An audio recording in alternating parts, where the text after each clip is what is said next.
उपमुख्यमंत्री फडणवीस सह्याद्री अतिथीगृहावर कायदा सुव्यवस्थेबाबत बैठक घेत आहेत। उपमुख्यमंत्री देवेंद्र फडणवीस यांनी कायदा सुव्यवस्थेबाबत बैठक आयोजित केलेली आहे।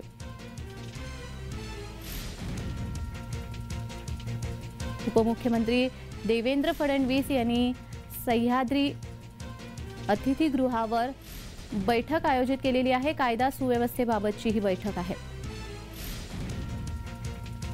सह्याद्री अतिथीगृहावर उपमुख्यमंत्री देवेंद्र फडणवीस गेले आहेत।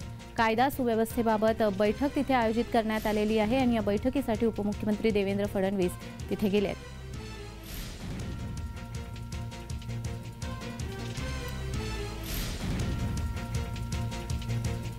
कायदा सुव्यवस्थेबाबत बैठक सह्याद्री अतिथीगृहावर आयोजित करण्यात आलेली आहे आणि या बैठकीसाठी उपमुख्यमंत्री देवेंद्र फडणवीस तिथे पोहोचलेले आहेत। कायदा सुव्यवस्थेच्या दृष्टीने या बैठकीमध्ये उपाययोजना करण्यात येणार आहेत आणि यासाठी ही बैठक आयोजित करण्यात आलेली आहे। सह्याद्री अतिथीगृहावर ही बैठक होते।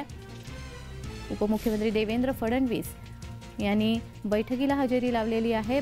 सह्याद्री अतिथीगृहावर ते पोहोचलेले आहेत।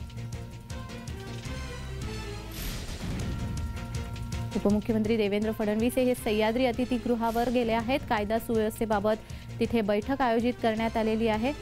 या बैठकीमध्ये नेमक्या कोणकोणत्या मुद्द्यांवर चर्चा होणार आहे पाहणं देखील महत्त्वाचं असणार आहे। कायदा सुव्यवस्थेच्या संदर्भात अनेक विषयांना या बैठकीमध्ये चालना मिळणार आहे। अनेक विषय इथे चर्चिले जाणार आहेत। उपमुख्यमंत्री देवेंद्र फडणवीस या बैठकीसाठी सह्याद्री अतिथीगृहावर पोहोचले आहेत।